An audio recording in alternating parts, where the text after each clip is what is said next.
You're looking down from high above Infineon Raceway in Sonoma, California, as we are at the third from the final stop in the 2008 IndyCar schedule. And yes, we are in the Sonoma Valley, known for warm, sunny days and cool, damp nights. And the serenity is about to be shattered by the roar of 27 Indy cars. That's right, because at Infineon Raceway, the only whine you're going to hear is going to come from 600-plus horsepower engines as we get ready to go racing.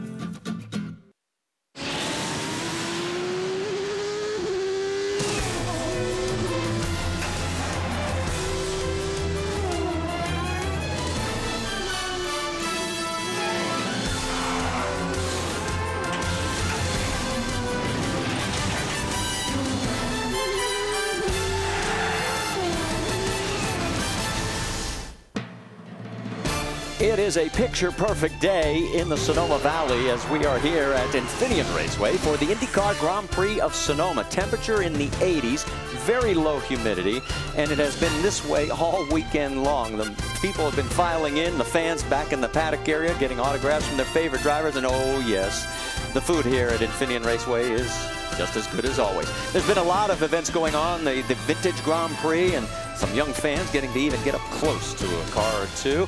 We've also had the Indy Light Series. They've had 2 races here, as we'll go and welcome you to Firestone Race Day as we get you caught up on the comings and goings of the IndyCar Series. And of course, the biggest story generated this week has been about Team Penske and the transporter fire. But really, let's go back because it all started about 2 weeks ago. Helio Castroneves looks like he's going to be on his way to his first win. Final turn, final lap, and runs out of fuel. And Scott Dixon instead picks up win number 6 of the season. Dixon happy. Helio saying, what can I do? Well, it got worse just this past Wednesday. In Wyoming, the team's transport at 2:30 in the morning catches fire. This is some of what's left. A lot of damage. Take a look at Helio's primary car for this weekend. This was the one he was going to be in. His favorite seat was in that car. That's the steering wheel, or what we should say, what is left. But things got better yesterday in qualifying. Ryan Briscoe is on the outside of the front row, and Helio Castroneves, by 1/100th of a second, took the pole away from his Team Penske teammate. That's like the 100th second hit by Michael Phelps. Let's get more from Jack Arute. And Marty, the man whose shoulders that all fell on, at least ultimately, is Roger Penske. Roger, what accounts for the ability that your team had to rebound from the challenges you faced this week? I think, Jack, it's our people. I mean, just amazing how they rallied together. Obviously, critical time of the championship. But I think the thing that was most inspiring to me was the calls that we got from so many people, competitive teams, Ganassi, even the Champ Car teams called, offering us a car, offering us support. So this community is really welded together. When someone has adversity, they're there. And I just want to thank them all personally here, and also thank all my guys for the job they've done. But it was amazing to see the 2 cars on the front row. Now we got to finish. This guy at Dixon seems to know how to win every race, so we got to make it happen now. How did you find out about the fire? Like you always find out with a phone call from Cindric, and of course he said, I'll handle it, and he said, don't worry about it. When you take a look at what your team has faced, what does it tell you about the character and the personality of the individuals that you've assembled? Say just 2 words: world class. For more on this story that could very well become a Hollywood movie, let's check in with Vince Welch. Well, if this was a Hollywood story, then certainly the whole situation would come full circle, and Helio Castroneves would win this race today, considering all the everything you've been through this week. But I didn't see any scripts handed out in the drivers' meeting, so I know that's not the way it's going to happen. You're going to have to go out and win it on the track. How are you going to do that? That's right. I mean, the team did an incredible job. I mean, so far we've been actually executing what we planned.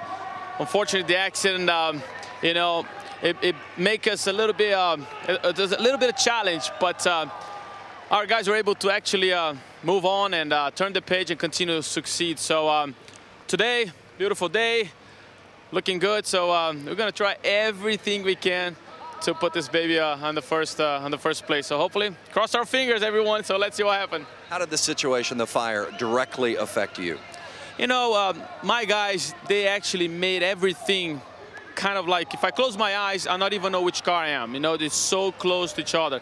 I lost the seat that I really like it, but in those circumstances, I'm not even thinking about that. I'm just like going for it, pushing for it. And 1-2 so far in the grid. Hopefully 1-2 as well, and 1-2 as well in the race. Yeah, Elio starts on the pole, and his teammate Ryan Briscoe starts second. The 65th time in IndyCar history that Team Penske has started 1-2. Well, there are 25 villains standing in the way of that Hollywood ending, including that man right there, Scott Dixon, our current points leader by 78 markers. Of course, we're going to be talking about him as the day progresses. Danica Patrick was on the outside of the front row last year. Will be further back, starting 9th today. And Will Power, boy, he wanted the pole so badly, didn't quite get to it, but boy, don't count this team out. We'll talk about what's going to happen on the road course. A lot of drama when we come back. Look out. Trouble. Oh, my goodness.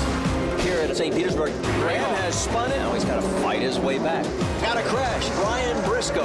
Crash. Another car involved. Rahal wins at St. Petersburg. Everybody knows he's a problematic guy. Visa just took us out. Vitor Mira is into the tire barrier. And we got a tire loose. Danica Patrick with contact in the Chip Ganassi pits.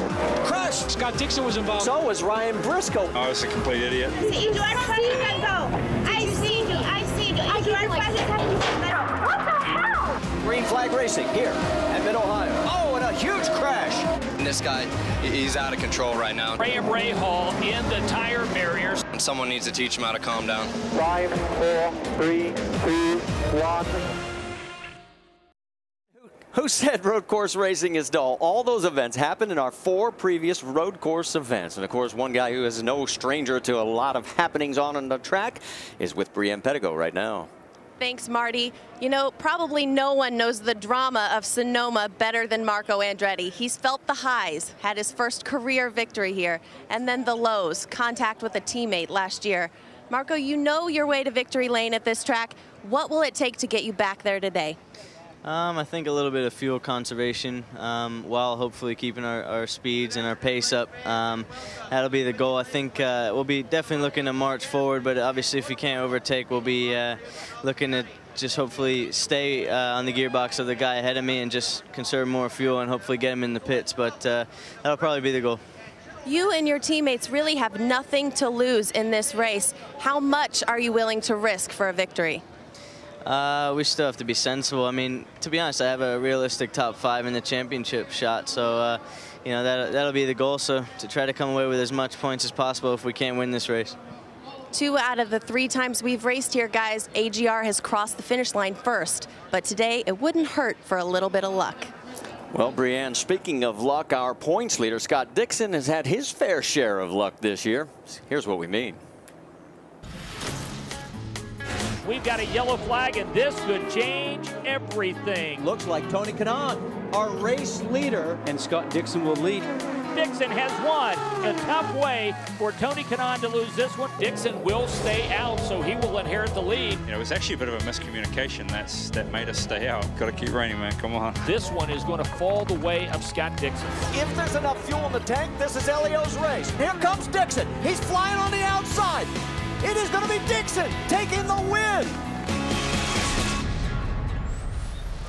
What's that old saying about luck? It's when preparation meets opportunity. It doesn't sound like luck at all. Maybe a lot of hard work. I know that's what this team has put in during the course of this season. You're on the verge of the championship. Elio's maybe has to take some desperate measures today. Does that change your approach at all? No, you know, they've obviously done the right thing for you know, qualifying and things like that. The 2 Penske cars are very quick. You know, we just didn't quite have enough, and typically our cars have been pretty good in the race. So we just got to earn points. You know, that's the only way we can look at it for now. You know, we've set up a pretty good lead. We've got to make sure if we can't win, we come second. If we can't, you know, come second, come third, and so on. So we've got to maximize our opportunities, and you know, it's a long way to go. Anything can happen. Definitely Team Penske and Elio are going to try and do all they can to win, and you know, they still can. So we've got to make sure we keep our mind on the game and try and get the most points we can. If you do win today, it sets a record for most wins in an IndyCar season. What would that mean to you? It'd mean a lot. You know, I'd be taking it off my teammate, which is probably he doesn't want me to do it. But you know, I think for a season and definitely how the season's been, and you know, with the diversity that we have now, with more cars, the different tracks that we go to, I think it would mean a lot. And you know, we would like to break a record, and you know, if we can, it would definitely help us in the championship, and that's the main goal.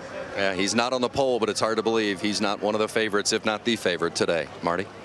All right, thank you, Vince. And let's take a look at the points championship race, because it is 78 markers between Scott and Helio Castroneves, and then it goes way back, 138 to Dan Weldon. Tony Kanaan, the fourth and last member, still eligible for the championship at 147.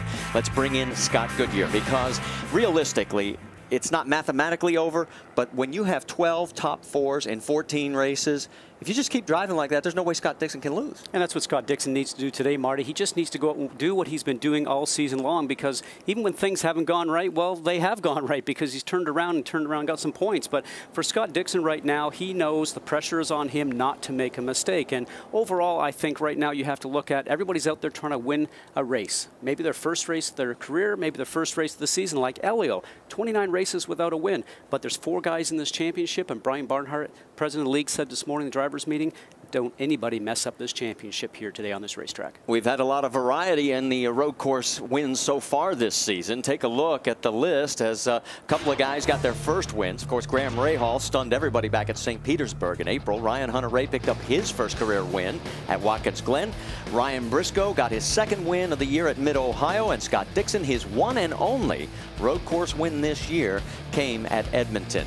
Who do you like going into today? Well, you know, we had that top 6 qualifying, and that was terrific. But you have to look at guys that are strong here and maybe didn't qualify well, but are strong road course racers like Thomas Scheckter. Watch for him to come up. You know, and Justin Wilson, just outside the top 6 in qualifying, but he will be there with all his Formula One experience. He's going to be a contender today, Marty. I like Will Power and Oriel Servia as well. Okay, it is time to get this show on the road. Let's go trackside for the command to start engines. Race fans, it's time for those most famous words in motorsports. Please welcome back Mitch Mullis, the Shell Vista Volunteer Fire Chief, and Scott Webb, Senior Vice President of Merchandising and Marketing at Pep Boys, as they give the command. Drivers, start your engines!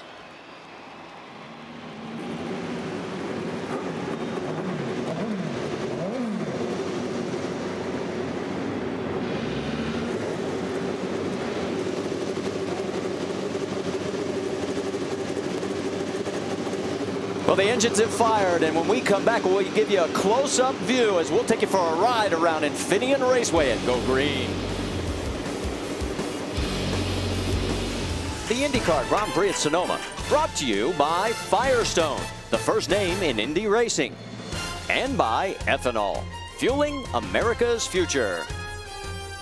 And as you take a look, that is Andretti Winery, and yes, owned by Mario Andretti. He does know how to squeeze a grape or two. Here at Infineon Raceway, take a look high above. This doesn't really show you all the elevation changes. Scott, take us around, give us an up-close look at what we can expect at this track. Well, this race course is one of the most picturesque that we have in the country, and I think for all the drivers, they certainly love it. A 15-turn circuit, just over 2.3 miles, and the slowest turns 42 miles an hour, and the fastest turns over 150. And the new turn 7 that we have this week, you actually have to look at that. That's going to be a great opportunity for cars passing. Now let's take a lap with Helio Castroneves, the pole sitter here, as he comes up to turn 1. I mentioned how fast it is. Watch that, 150 miles an hour underneath the bridge and going uphill. 120-foot climb, turn 2, very treacherous. We'll watch this throughout the race. We've had a lot of problems here in the last couple of days. You get to turn 3 and then 3A, again up over the top of the hill. And if you've ever ridden a roller coaster and know what your stomach feels like when you hit the top and go down the other side, that's exactly what these drivers feel like every time they go over those type of brows, including this one here entering into turn 6. Quite fast and a long carousel leading on to the drag strip portion. That carousel has a lot of G-forces in it and a lot of tough steering for all the drivers. This is the new turn 7 that we talked about. A little bit tighter, maybe more passing opportunities than we had last year. Down to first gear, very slow, just about 45 miles an hour, and now through the S's. If you've ever downhill skied, you know you have to get the first set of poles correct. Well, that's exactly what the drivers need to do here. Otherwise, they'll be slow getting through the S's and then up here through turn 9. Again, just down around 50 miles an hour. First gear climbing all the way up through turn 10 into turn 11. It's a very tight hairpin, a lot of passing opportunities here, and back down to first and coming back onto the main straightaway. As you can see, not much time, Marty, to have a rest around here. Drivers say this is very physically and demanding. So that is one lap here at the 2.3 mile Infineon Raceway course as the guys are going around now for the second pace lap. And well, the pole sitters never win here, so let's talk about who's got the ethanol edge. Well, two road course specialists. Yes, Dixon's leading the championship. Castroneves is chasing him. But, you know, Elio is really a road course specialist. Look at the laps led that he has on road courses. Very impressive, and he's got nothing to lose here today. It's all go out and win. So as we get ready to go green, the car's on the far end of the race course. And we welcome everyone joining us now on ESPN2 and ESPN Classic. Thanks to all of you who were able to stay with us. Congratulations to Christy Kerr. Wish the girls could get it done a little quicker without the playoff, but we're going to get the whole stage set for you. If you were not able to be with us on ESPN Classic, we'll show you our starting grid. And of course, Elio Castroneves, his 26th career pole, his teammate Ryan Briscoe alongside. And this is the story of the weekend because they had a huge transporter fire on Wednesday in Wyoming. And I mean, we'll show you some pictures a little bit later for those of you who weren't with us on Classic, give you a good idea just how much damage was done and the remarkable job this team has done to get back into contention in this race. And Marty, I'm not sure there's many teams in this paddock area that could have responded the way that Team Penske did, because Team Penske actually has cars that are on their backup folder. Well, they're just as good as their primary cars, and I think all the other teams here realize that. Yes, Target, Chip Ganassi, and Andretti Green Racing are very strong race teams, but Penske, you have to say, probably the only one that could have made that happen. We also talked about Andretti Green winning 2 of the 3 prior races here that the Indy Racing League has run here at Infineon Raceway.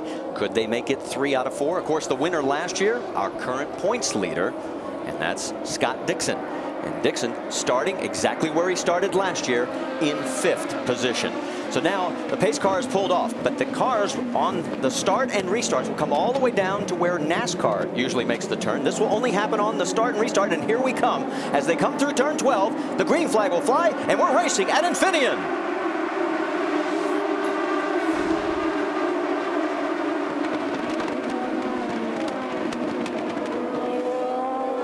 Elio Castroneves got a good start and has pulled about a 4-car length lead on his teammate Ryan Briscoe, and Oriol Servia got pinched. He loses a few positions. Some side-by-side action coming over the rise. I don't want to say that start was choreographed, but certainly Elio had the lead going into the turn. It did not look like his teammate Ryan Briscoe wanted to challenge him. We mentioned a little bit earlier on the show the number 2 car of Justin Wilson, the 02 McDonald's machine. Watch for him to be very aggressive and move up.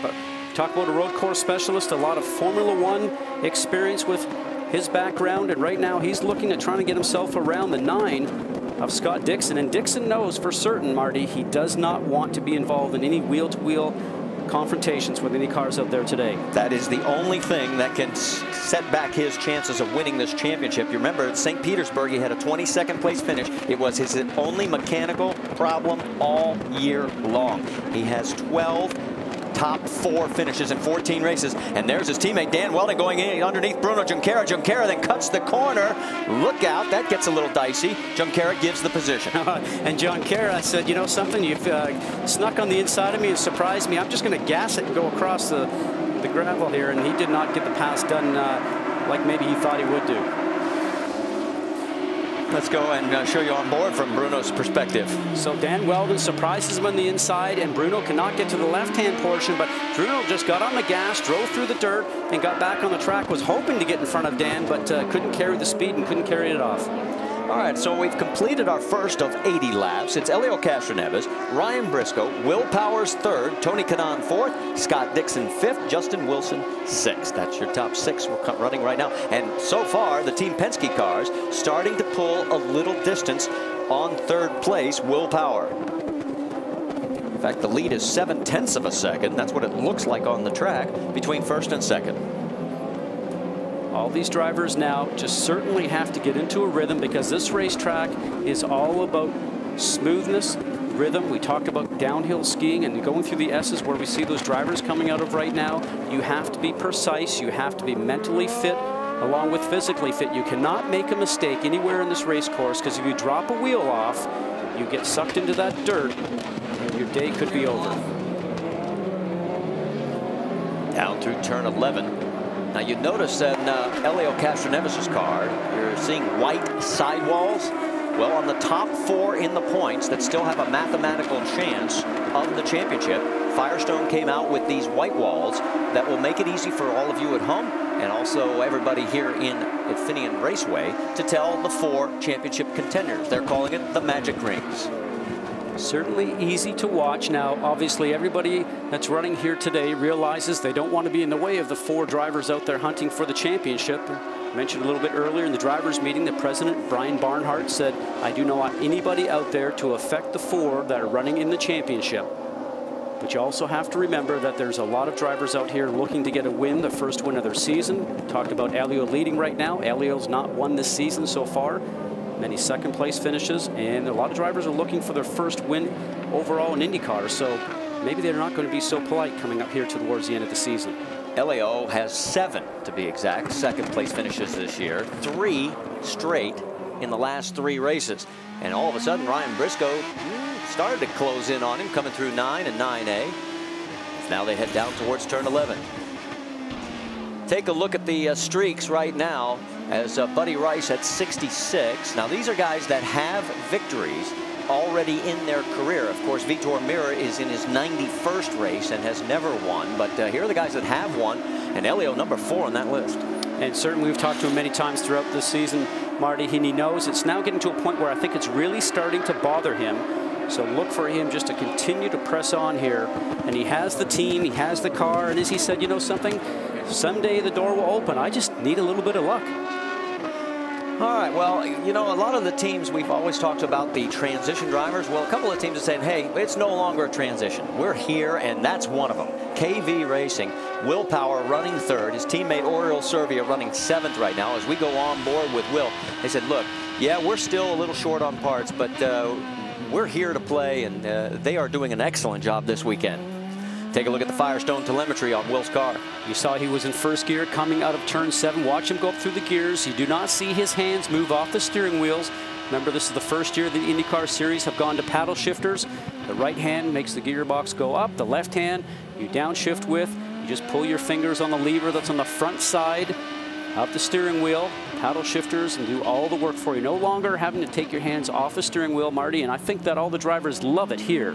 Well, and one thing that we noticed is we're actually seeing more shifts from 37 to 42 per lap. And I think last year a lot of drivers just elected to use second gear in the tight turns. And here this year, because it's easier to downshift and upshift, they just keep their hands in the steering wheel, use those paddle shifters. They're now using first gear in those turns, so hence the reason for a few more shifts per lap. That's 3,360 shifts for each car for the entire 80 laps. Brienne, what's going on in Will Power's camp? Marty, you commented on the fact that teams have grown weary of the them and us comparisons, and that's exactly the case for KV Racing and Will Power. You know, they've long since called themselves the best of the rest, the best team that wasn't a member of the big 3 teams. But today they want to scrap all that, throw it out the window. They want to beat those big 3 teams and simply become the best. And if you look at Will Power's car, you notice that red sticker on the side, the red Smart and Final decal. That's a new sponsor, but not too new. He had that sponsor back on that race car in Long Beach. And you remember where he finished in Long Beach, guys. Had a great start. Started 4th, took the lead by turn 1, never looked back. Led about 83 laps on his way to his win there at Long Beach. Right now, it is Helio Castroneves and Ryan Briscoe up front. We're going to say farewell to all of you on ESPN Classic. Join us on ESPN2 as the race will continue as Ryan Briscoe and his teammate Helio Castroneves look to make a Hollywood ending today at Infineon. The IndyCar Grand Prix at Sonoma, brought to you by Firestone, the first name in Indy racing, and by ethanol, fueling America's future. And you look at turn 2 area there, and now we go aerial as you see the lead with Helio Castroneves leading Ryan Briscoe by about 0.8 of a second. 3rd place is Will Power. Of course, the story that we talked about, if you were with us on Classic, we promised to show you the video, or actually the pictures that we got. This is what is left of the Team Penske transporter from last Wednesday's fire. They have lost between $1 million and $3 million worth of equipment, including 2 race cars. There is Elio's primary car that would have been used this weekend. His favorite seat was in that car. That's a steering wheel, if you believe it. That's how hot this blaze really was. The crew members were able to save the tractor, but little else, as here is Elio out in front. Ryan Briscoe in second place. It is absolutely amazing. And as you said, I don't know anybody else that could have pulled this off. I mean, it's hard enough to go 1-2 in qualifying when you have everything going perfectly. When you've had no adversity, and you think about it, probably only Team Penske, as you mentioned, Marty, can probably do that because their backup cars are generally the same spec as their primary cars. So give Team Penske the tall order for getting that type of work done. Let's check in now on our best battle on the racetrack. That is Oriol Servia. He is running in 7th position, and right behind him is Ryan Hunter-Reay. Now, Servia dropped 1 spot from his starting position of 6th, and Ryan Hunter-Reay is still holding station in 8th, but Ryan gets a little close, and then all of a sudden Oriol pulls away from him. Looks like Ryan is much better under braking, and Oriol is better getting the power down. Now, here's a turn that you're about 44 miles an hour, first gear. Oriol seems to be able to get back on the gas and accelerate away from Ryan Hunter-Reay. Now, we need to keep contact, though. We got to keep in contact. And some good advice. Some information going to Ryan Hunter-Reay. You got to keep in contact, and that's exactly where I was going with this, that Ryan's got to get up in the back of the gearbox of Oriol Servia if he wants to be able to get an opportunity to outbrake him going into one of the turns. So he has to find a way to get his car getting out of those turns a little bit better than what he's doing right now. This is turn 6, also known as the carousel. A lot of compression. The steering, describe it for everybody how difficult that gets. This turn here very much reminds me of the corkscrew at Laguna Seca, that you have to make your choice of where you're turning and how you're turning at the top of the hill, because you are just physically not strong enough to be able to alter the car going down the hill. So once the steering wheel is put into place and you've considered what type of arc you want to take through the turn, that's the one you have until the car unloads at the bottom of the hill. It's pretty much just about impossible to change it as you're going down through the hill. Oriol Servia has finished 5th 4 times this year. In fact, 3 of those came on the road courses.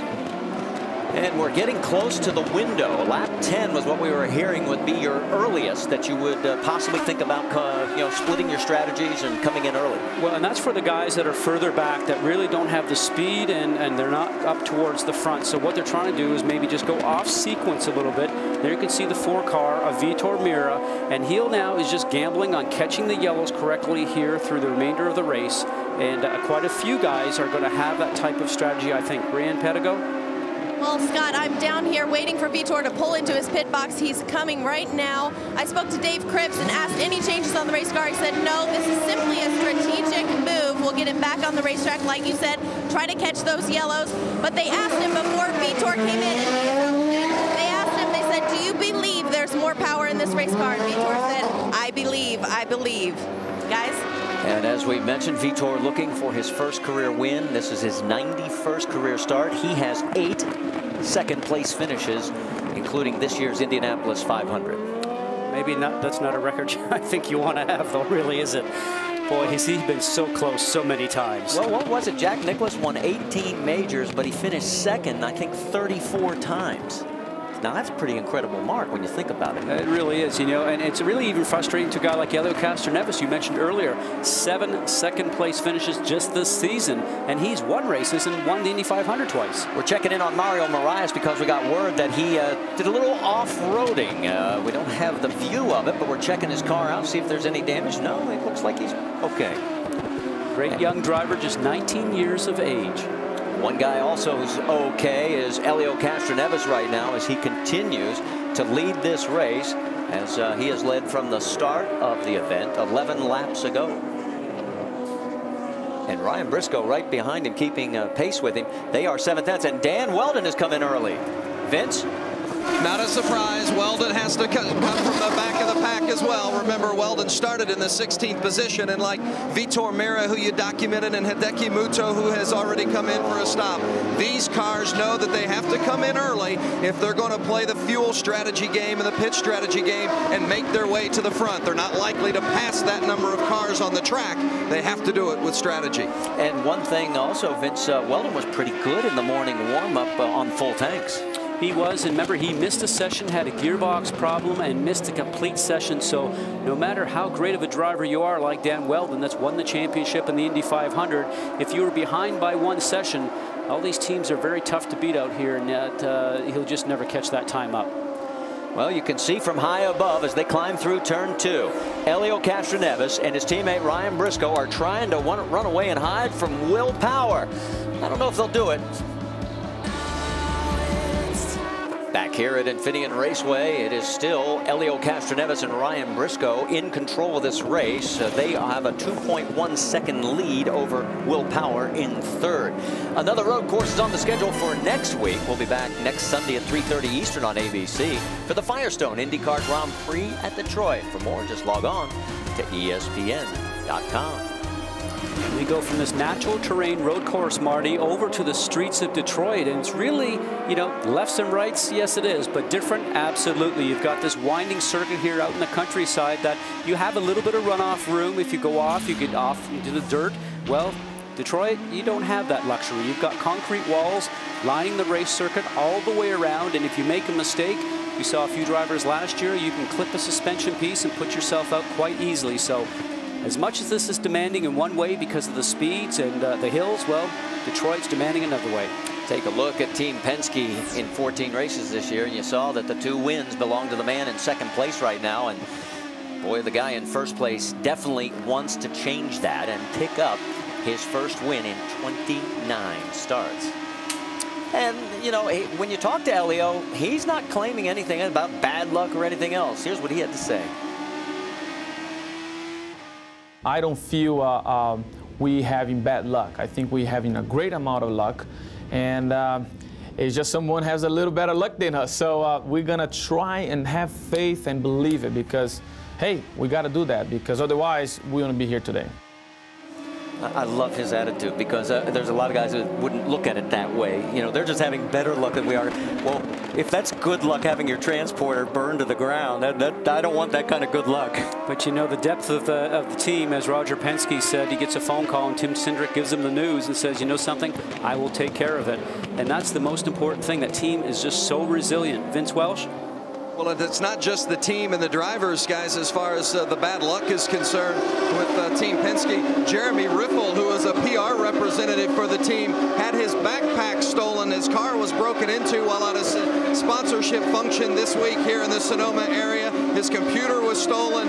His cell phone was stolen. So it's not just the cars and the drivers and the team members that have had to battle through some adversity this week as well. It has really reached all the way through the team. But no adversity for Helio Castroneves right now. He's reporting that the car is handling very well, and best of all, he has his teammate behind him, a driver that he knows is not going to pressure him too closely at this stage of the race. And I guarantee you a win by either one of these cars will cure all those ills. Absolutely. I have to wonder, though, is there any team orders? I know it's very early in the race to even think about that, but Helio obviously has to win to have a shot at the championship. Ryan Briscoe is at 5th, has no chance of winning. I wonder if they had that conversation. Well, that'll be a question that we'll ask him, and we'll get you the answer when we come back, as Helio Castroneves leading the 11th race this year, the 5th race in a row, and the first time at Sonoma.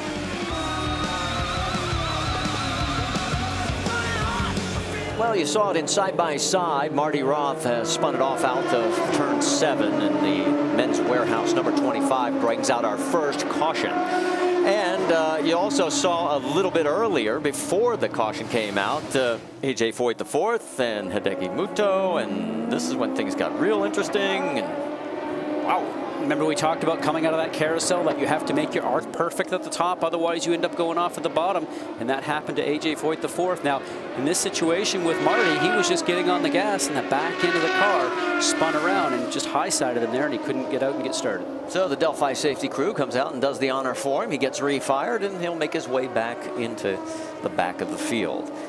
Right now, as we have our first caution, 5 different teams in the top 6 positions. Only Team Penske has 2 cars in the top 6. So as you see the running order across the top of the screen, you'll see that we're approaching, we're working lap 17 of 80. And that's a good view of the old turn 7 and the new. Absolutely, because the old track was this section that we have just over here.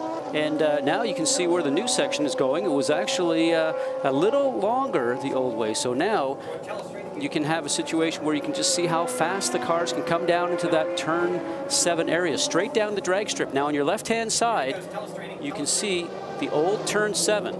So just a little bit different. The drivers had a little bit more work to do getting into that turn because it had a bit of an angle to it. And now with this straight run coming down the drag strip, we're hoping it gives them another opportunity to pass down in that turn 7 area. It turns it into a 48-mile-an-hour corner now at turn 7. Turn 11 is still the slowest at 45 miles an hour.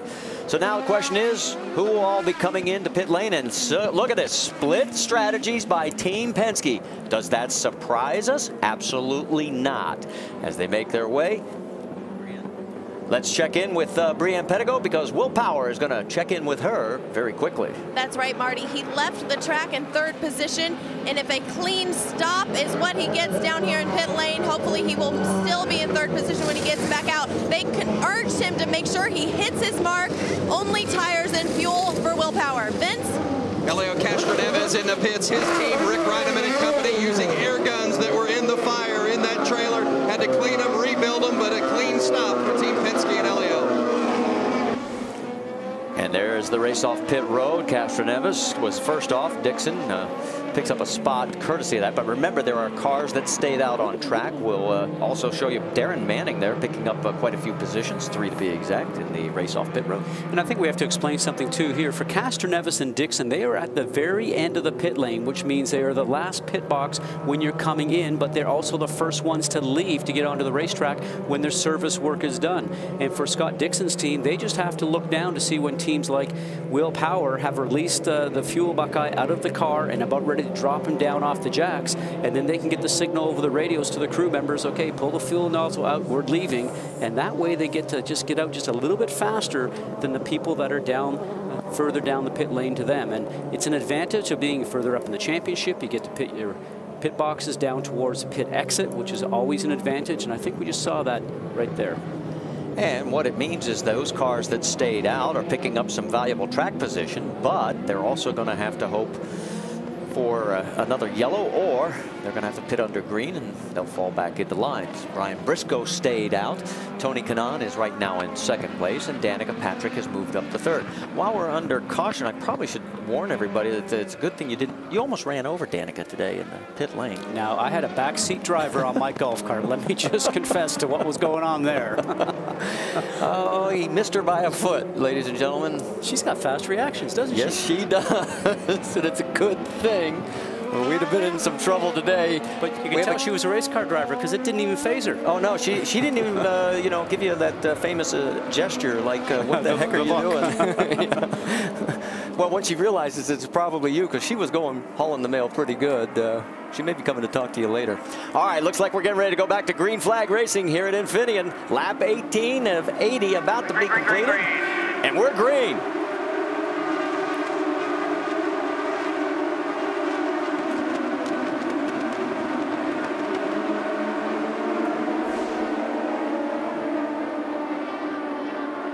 Everybody making it through turn 2, it looks like. Now up into turn 3 and 3A, and yep, turn 2 was good this time. Let's set it for you. You've got Ryan Briscoe up front. There's Tony Kanaan 2nd. Danica Patrick. Graham Rahal did not pit. Neither did Mario Marias or Ed Carpenter in 6th, or Jamie Camra, EJ Viso.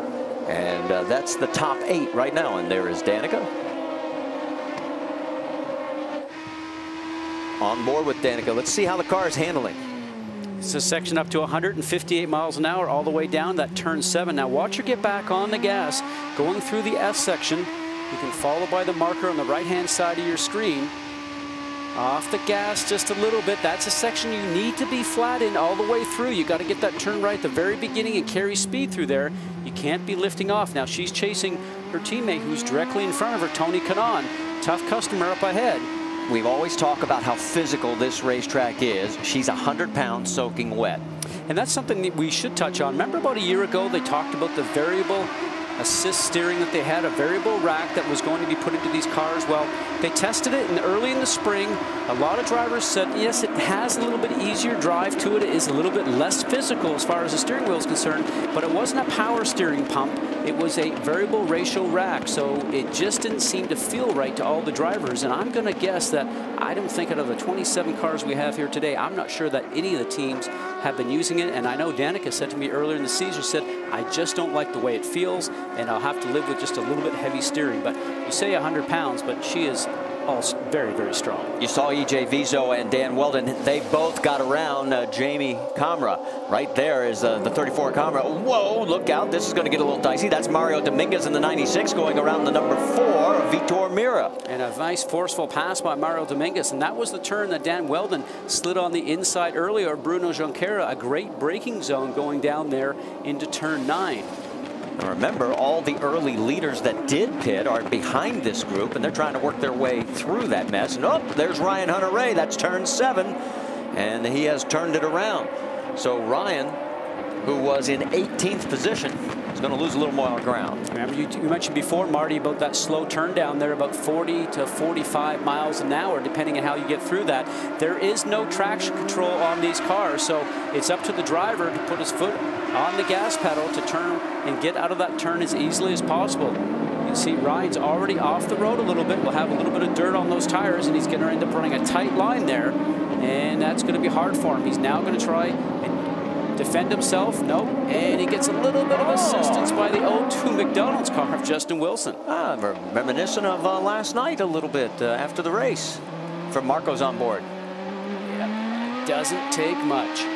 Yeah, it looks like Kyle Busch and Carl Edwards at the end of the NASCAR race last night. They have fenders, though. By the way, do you think Carl Edwards looked like Mr. Ed? I don't. Anyway. You get to work over there every once in a while. I'm leaving that one. Take a look at Ryan Briscoe as he is out in front. He's already won twice this year. Once in the road course, once in Milwaukee. Can he make it number 3? Stay with us to find out. Let's get you caught up on what's going to happen next week on ESPN and ABC. Don't miss NASCAR Nationwide Series, the Camping World 300 at California, Saturday night, 9:45 p.m. here on ESPN2. And the Mac Tools NHRA U.S. Nationals qualifying on ESPN2 Sunday at 11:30 a.m. and 5 p.m. We'll be back next Sunday on ABC at 3:30 for the Firestone IndyCar Grand Prix at Detroit. And then tune in to ESPN 7 p.m. for the NASCAR Sprint Cup Series Pepsi 500 at California. And then on Monday, Labor Day, the Mac Tools NHRA U.S. Nationals, the finals at noon and 7 p.m. Eastern. Wow, that's a lot of action for motorsports fans. All right, here's the lot of action up front as there is our race leader, Ryan Briscoe, in front of Tony Kanaan. And the two of them have put some distance between third place, Danica Patrick, and fourth place, Graham Rahal. Let's get you caught up to speed here at Infineon. Vince, it's all yours. Well, leading the way right now is Ryan Briscoe. Remember, he was on pole here back in 2005 when he was driving for team rival Chip Ganassi. Oh, how things have changed in a couple of years for Ryan Briscoe. He did not pit during that initial stop when everyone else, including his teammate Helio Castroneves, came in. Ryan Briscoe can go to about lap 27 or so. They were hoping to make it to 30, but weren't able to do so in the number of yellow laps. 23 laps complete. Briscoe still out in front. Brian? Tony Kanaan right behind Ryan Briscoe. Just stayed out, decided to work on fuel strategy already. Tony Kanaan qualified fourth, is in second position, but things aren't as they appear. He is really struggling with a loose race car. He says the car is already bottoming way more than he can handle. Right behind Tony in third position is Danica Patrick, who's on a similar strategy. Danica also struggling with handling her race car. She knows that she gets to pit in about 5 laps, but because the temperature on the racetrack has come up to 126 degrees, the tires are causing the racetrack to get quite slippery, and Danica struggling to hold on to her race car. Jack?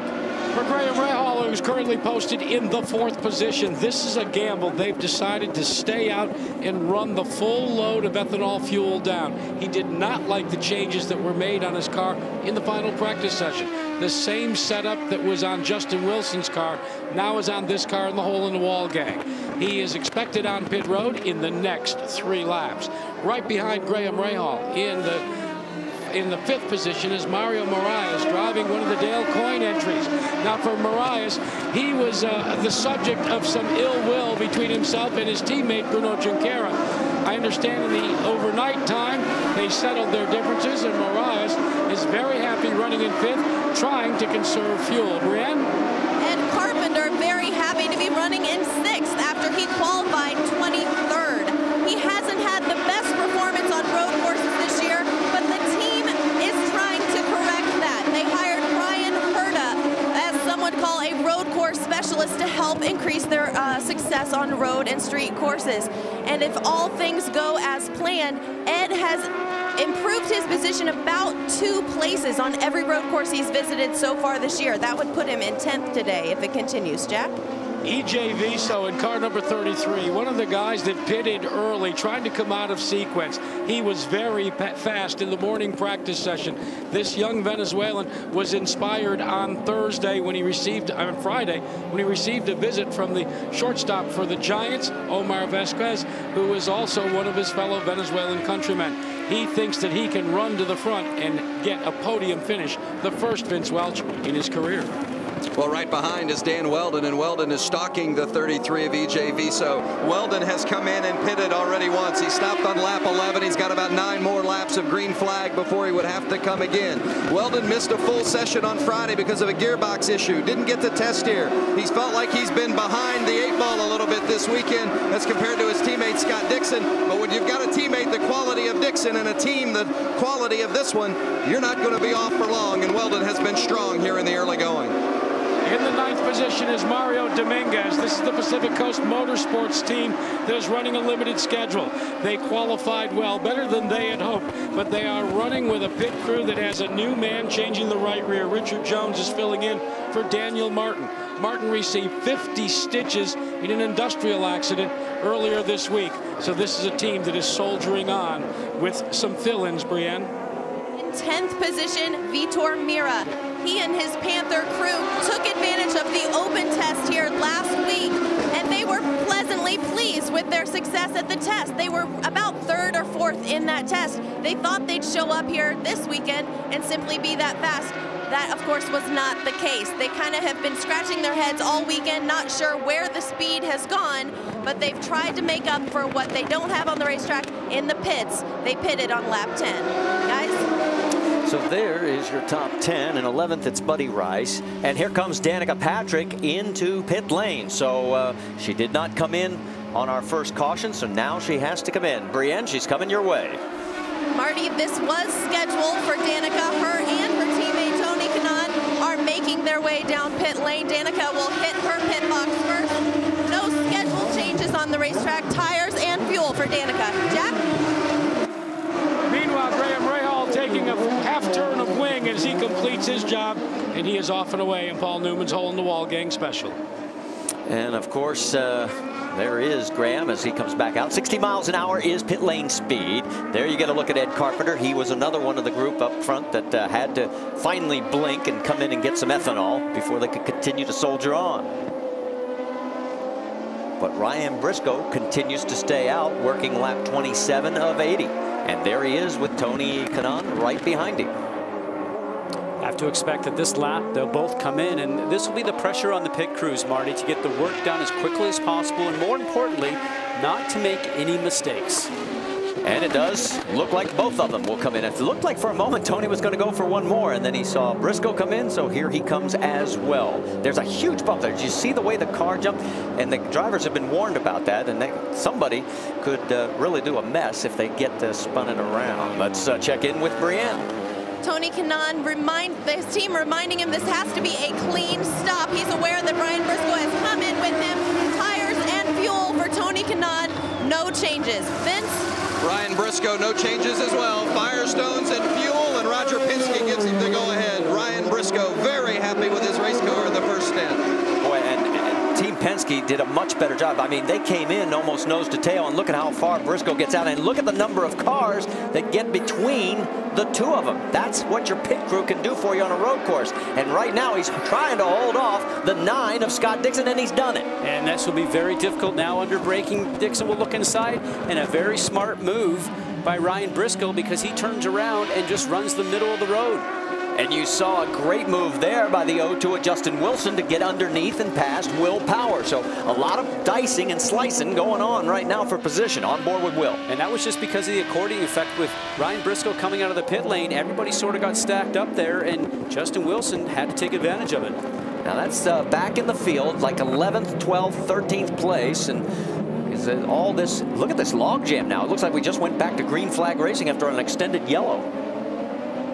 This is the fun part for a driver. When you're all bunched up like that, you're watching the driver behind you, but you're chasing down the driver in front, and pressure on you not to make a mistake, but you're waiting for the driver up front just to have a bobble of anything whatsoever to give you an opportunity to put the nose of your race car inside to hopefully get past. Well, it's fun for us too, because I'm enjoying, as you saw, a little smoke, tire smoke, a little locking up of the brakes. Watch as they come up the hill. You'll see a little puff of smoke here, right in this region, and explain what happens there. Well, there's so much downforce on the cars that when they get loaded up going through that compression area of turn 1, you end up having the car bottom and hit the ground, and the floor of the car just sort of rubs on the track. If you were to walk out there, just see a bunch of grooves in the racetrack for all the drivers' cars running through that area. So you want to know who the leader is? You're saying, guys, let me know. You're looking at him. Whoa, and Vizo makes a mistake as EJ opened the door for Dan Weldon, and Weldon looked like he got a little crossed up through turn 7. Might be a little oil or a little slickness down there for sure, but they're back on it. Vizo leads Weldon and Mario Dominguez. Jackaroo.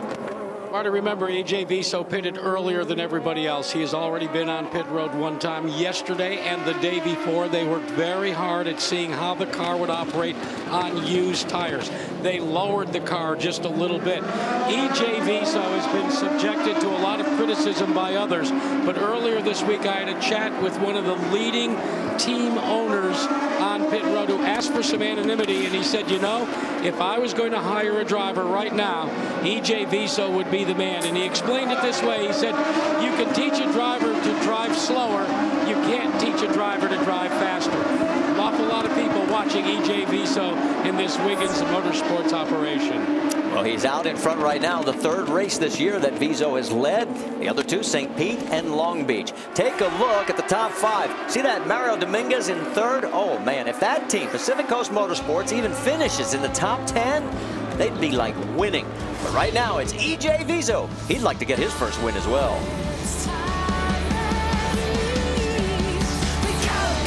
Back here at Infineon Raceway, you're on board with Elio Castroneves. He has worked his way back up to 6th position. The man right in front of him, Buddy Rice. Remember now, we got to remember all the pit strategies. Buddy pitted on lap 9, Elio on lap 17. So Elio's got some laps in hand. As you can see, we're working lap 32 of 80. So a lot of distance to go in this one at Infineon. Nice lines by Buddy Rice, and running a perfect race, really, in the sense that he runs perfectly on the racetrack, and it's going to be difficult for a guy like Elio Castroneves to get by, because Buddy is really just so good on road courses. Now let's also check in with Ryan Briscoe. He's got his hands full with Enrique Bernoldi. And we are told by race officials, remember when he came out of pit lane and had that log jam with Scott Dixon? He has been warned to hold his line, which is basically saying, if you do it again, we're going to call you for blocking.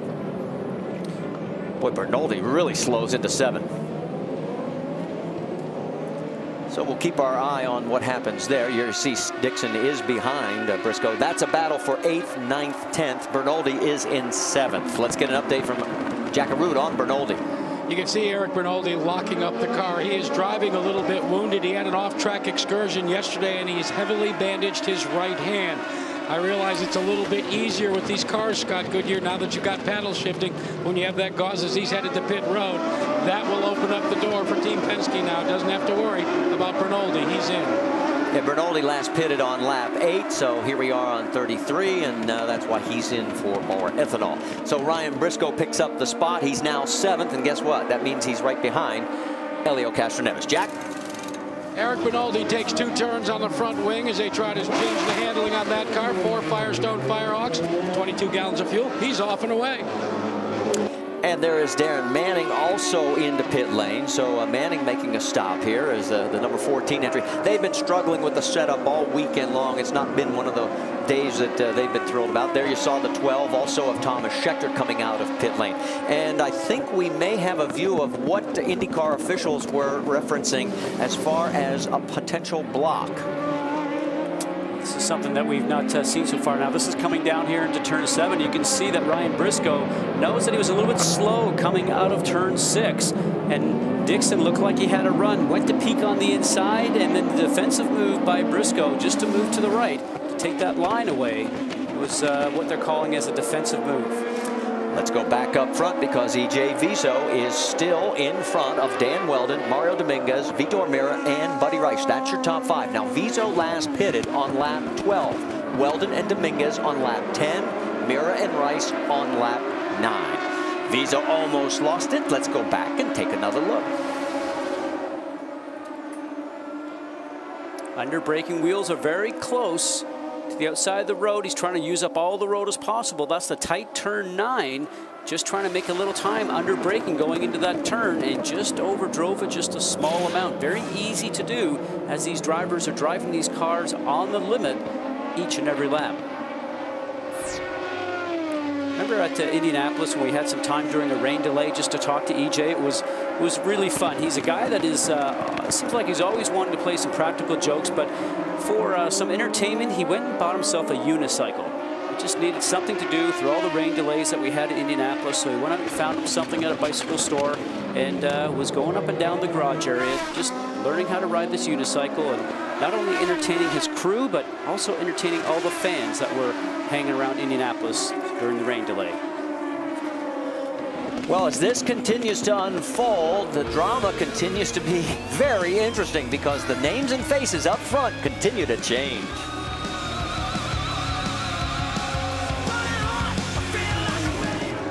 You saw the pit stops on side-by-side with Dan Weldon getting out in front of Mario Dominguez, so they've got 4 fresh Firestones, and the ethanol is full to the top, and that is A.J. Foyt the 4th. Right behind. Now let's check in with the race leader because E.J. Viso has to pit. And take a look at the lap leaders, as we've had 3 different leaders. Elio has led the most in the Firestone lap leader count. Ryan Briscoe is 2nd. E.J. Viso is 3rd. Jackaroo. We're waiting for E.J. Viso to make his way onto pit road into the service of the team here. Keith Wiggins has taken over the late Tony Bettenhausen operation and has campaigned it in Champ Car, now moved over here. Carrying on. In the absence of Tony Bettenhausen, 60 miles an hour about to be the norm for E.J. Viso as he is in the chute. He is at the tail end of the pit, so he will get here shortly. We do not expect any major changes on the car. He has not complained at all. As I said before, they had worked with used tires before. The crew will go to work. It takes about the same amount of time as it did for Michael Phelps to do 50 meters in the pool, and they are done waiting for the fuel as they pack it in. Off and away in the PDVSA special, guys.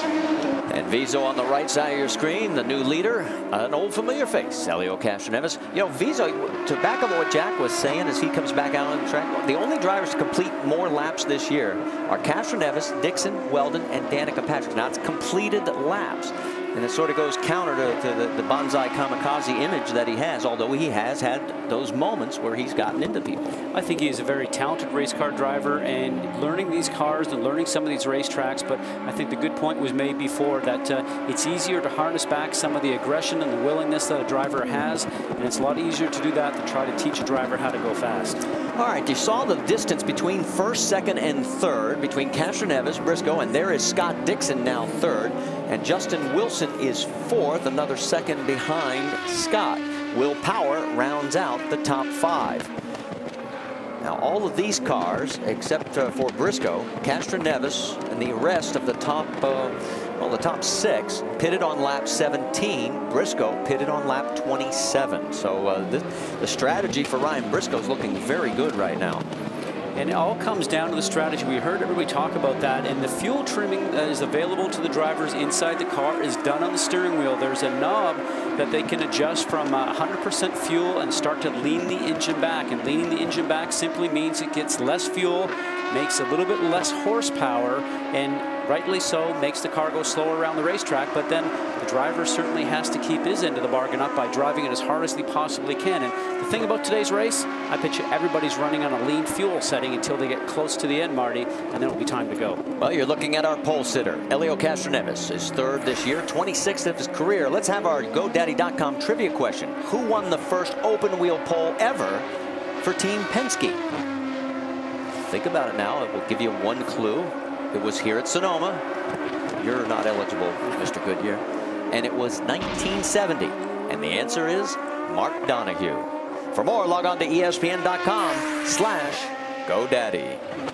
Talking about Mark Donohue, and his son David Donohue was racing here yesterday in the Grand Am Series for the Rumus Porsche racing team in the Grand Am Series. Take a look at the freight train coming down the S's. A couple of cars all jammed up in there pretty close. That was Will Power, Servia, Kanaan, and Andretti. Then a little further back, there is E.J. Vizo. After his stop, he comes out in 12th position with Vitor Mira behind him, as well as Mario Moraes. And here comes Will Power into the pits over that wicked bump that you hit when you come around that corner. We're waiting for somebody to spin it around there. Brienne, he's coming your way. Marty, the dice are rolling down here. This is a strategic pit stop for Will Power. You notice the umbrella being spun to show him exactly where his marks are. He'll take on 4 tires, fill up with fuel, and get back out on the racetrack. A clean stop for the number 8. Guys? Yeah, because he actually ran 13 laps on that load of fuel. So he pitted last on lap 26, is pitting again here, changing up the strategy as this race continues to unfold as we approach halfway. Right now, it is a 12-second lead for Elio Castroneves over that man right there, Ryan Briscoe. But remember, Briscoe has 10 laps in hand from pit stops. A little bit further back, here is Scott Dixon. Close behind him, Justin Wilson. Those guys also, like Castroneves, pitted on lap 17. I'll tell you what, right now, I like Ryan Briscoe's chances. When you got 10 laps in hand and you're in second place. You know, he's done a lot of strategy work in the last year running for Team Penske in the American Le Mans Series. So he knows about patience, he knows about making fuel mileage, and he knows about how perfect you have to be lap in, lap out, and be consistent. So there's not much you're going to be able to do to really rattle this driver once his confidence is built up like it is now after he's found the winner's circle earlier this year. I wouldn't have said that earlier in the season because he was a driver with a lot of pressure on him joining the Team Penske operation for the IndyCar side after coming over from the endurance program, the American Le Mans that I spoke about, and he just seemed like he was rattled. But I say now, he's absolutely on it. Well, you're looking at our current points leader, and he's doing exactly what we talked about in our pre-race. He has 12 of 14 finishes this year in the top 4. You see right there, he's running third. Is he Indy for 2008?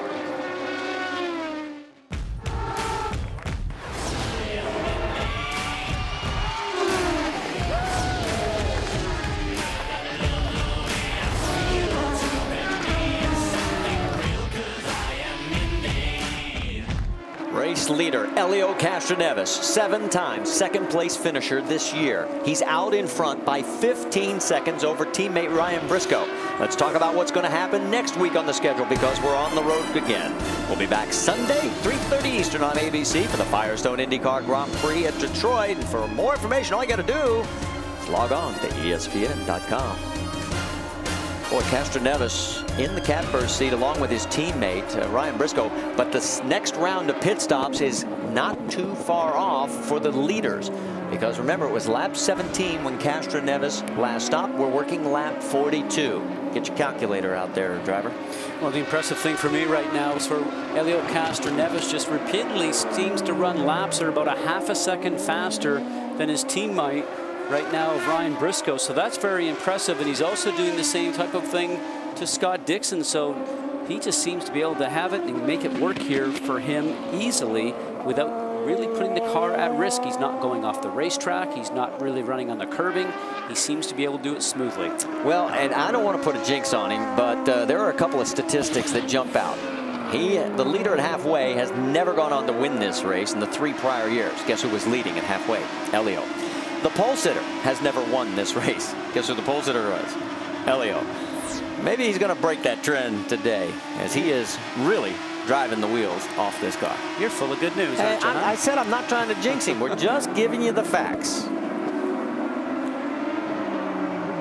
He has been pretty spectacular all weekend long. But he, along with Briscoe and a group of other guys, I mean, we have had a bunch of guys going off course here, and I'm surprised we haven't seen that as much today as we did through practice and qualifying. And it really doesn't take much. But then again, this pace is a little bit different than what you're looking for when you're out there driving the car so hard in practice. You're trying to find the ultimate speed, just like you are in qualifying. And here in the race, though, you just have to throttle back just a little bit. Vince, what's the latest on the strategy for Elio?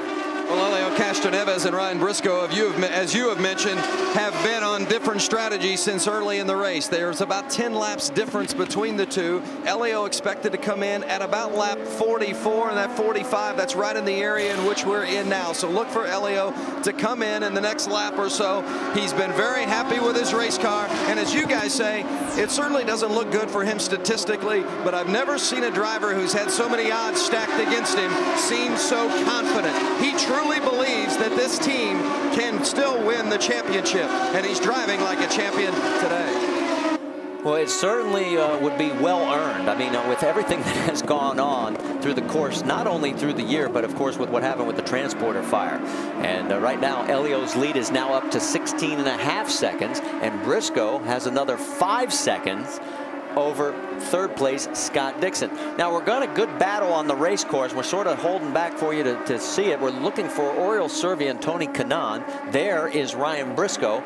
He is in second place. That gives you an idea just how far back these guys are. There is Scott Dixon, Justin Wilson, and there's that battle we're talking about right there. Oriol Servia and Tony Kanaan. That's the closest that we have going on the track right now. And here comes our race leader as he is into the pits for his second pit stop. There's that wicked bump again as he traverses it A-OK, and Elio will make the quick bend and it's all the way down towards pit out at 60 miles an hour. Vince? Elio Castroneves, remember, this is his backup car because the original, the primary car, was burned in that fire. That car that burned was also one that was victimized in a flood at the Penske shop a couple of years ago, so maybe that car just wasn't destined to run. Clean and away, Firestones and fuel for Rick Reinemann's crew and the team of Elio Castroneves. Jack? Justin Wilson pulls his car to pit road, a brand new car for Wilson. This is an ex-John Herb car that they finally put out on the racetrack for the first time this past Thursday. A half turn down. Justin Wilson and the McDonald's team is driven through. Vince? Scott Dixon in the 9 car, the champion. He's at 78 points ahead of Elio. No problems on their stop. Firestones and fuel. They've only taken that one bad break today where they got behind Ryan Briscoe on pit out. Otherwise, it's been a good fuel economy strategy so far for the 9 car of Scott Dixon. And there you see Ryan Hunter-Reay closing quickly on Justin Wilson as he's just coming out of pit lane, and they almost ran up the back of him, but was able to get it under control. That is so difficult. You can see Ryan Hunter-Reay just wagging the tail of the car going over the hill. You know you have warm tires and you're trying to get past the driver in front, but you cannot get up beside him and force a move because he's got cold tires. It could easily slide into you. Our third lead change you saw right there. Ryan Briscoe is out in front. Remember, he has 10 laps in hand as we go back to this battle with Justin Wilson and Ryan Hunter-Reay, and Ryan's looking underneath and Justin slams the door on him. No, it slams the correct term for that because I would have thought he got the move done. We talked about the cold tires and warm tires, and right now Ryan Hunter-Reay, if you didn't get it done there, you're probably not going to make it happen. Wow, Bruno Junqueira almost lost it going over that bump into pit lane. Yesterday, if you were not on our webcast during qualifying, he threw literally everybody on the team except his sister under the bus, and they had a meeting last night, as you heard a little bit earlier. And he gets a full load of ethanol and 4 new Firestones, and he is back out onto the racetrack. He is well down in the field, though, as shown at this moment, 16th. All right, take a look now at Scott Dixon and Justin Wilson as That is a battle right now for 16th on the racetrack as well. Junqueira actually now has come back out on the track in 19th position, we should update. So that gives you an idea of what happens as we cycle through the different pit strategies. Jack, give us an update on Justin Wilson, will you? Guys, as I said, this car, Justin Wilson, it's an ex-John Herb car. They had it in the shop, but they never really got a chance to work on it. And then with some of the accidents and the crashes, they went to work and they totally refurbished this car. Wilson got to drive it for the first time this past Thursday. He said one of the biggest problems he had was getting the seat fitted correctly in the car. He likes this car, but Brianne Pedigo right now, he says it's got a little bit too much push. Bree? Well, Jack, Jimmy Vasser has called his driver into the pit, and he is taking on 4 tires and fuel. Oriol Servia hit his marks, and we are told he's getting a full load of fuel. We'll make sure that's the case, and it appears to be a longer stop. There seems to be a bit of a delay, and he is out. Well, guys, he made 38 laps by my count from his last pit stop, and if he did that, that is an absolute astounding accomplishment. He's back on the track, and whoa, look out, that's close contact with Scott Dixon, and he gets in between Dixon and Justin Wilson in the 0-2. And that's when Scott Dixon is now going, saying that was close. Remember, you always try and do everything you can, and maybe a little nudge there from Justin Wilson to the back of Oriol Servia just to get him loose, maybe the nose on the gearbox, but that's the sort of thing that can change the complexion of this championship. The 2 cars meeting at the top of the turn like that. We saw that the other year between Dario Franchitti and Marco Andretti, and it put Marco off the track. That could have happened to Scott Dixon. And let me update it. It was 29 laps since his last stop. I thought that might be a little strong on the stretch. Ryan Briscoe, remember they talked about that 2006 flood in Reading? Guess who won the following race? Team Penske. You're looking high above, down on our race leader, Ryan Briscoe. He has a 9.4 second lead over second place, Tony Kanaan and Helio Castroneves, as we're working lap 49 of 80 here at Infineon Raceway at the IndyCar Grand Prix of Sonoma. I'm Marty Reed, along with Scott Goodyear, Jack Arute, Brianne Pedigo, and Vince Welch. Glad that you're with us. And there is the battle for second place. And of course, if you were with us at Kentucky, you heard the news that Tony Kanaan signed a 5-year contract extension with Andretti Green Racing, which means he'll be 38 years old at the end of that contract. So when are you getting old in this series anymore? At one point, you have to realize you're getting old. You have to realize you have pains and you recover a lot slower, and your reflexes are going to be different. And you know, the way things are, especially in our series, that we're developing new products and we're advancing in technology, it's going to be a point that we're not going to follow as quick as the young guys. We don't learn as quick as them anymore. Some interesting thoughts. When did you know it was time to hang it up, driver? Well, I think that I saw when I joined the IndyCar series back in 1990, there were still drivers that were in their 50s, like Mario, you know, and AJ Foyt were driving.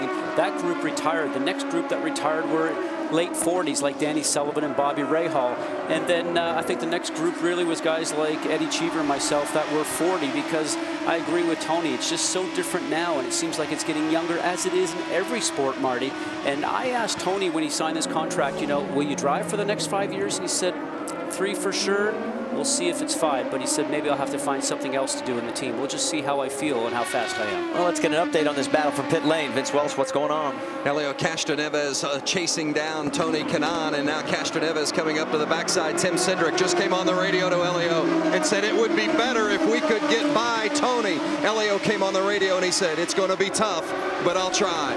He's all over Kanaan, but getting by him is a different animal altogether. Boy, that was close. Well, you know, and what he needs to do is to slow down a little bit more going into the turn and try and carry that speed out of the turn so he can then draft him and get underneath him going into the next turn somewhere on this circuit. But as hard as he is driving into the turn right there, it is so difficult to come out faster than the competitor in front of you.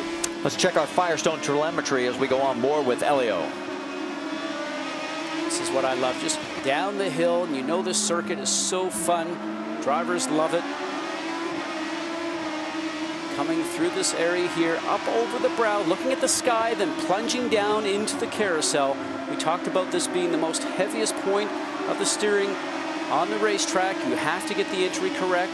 and then you just back on the throttle all the way up to top gear over 150 miles an hour. Now hard on the brakes. One of the slowest turns here, just down to about 45 miles an hour. And this is the S's. Get it right at the beginning, and then it's fun all the way through. Your one passing zone coming up at turn number 9.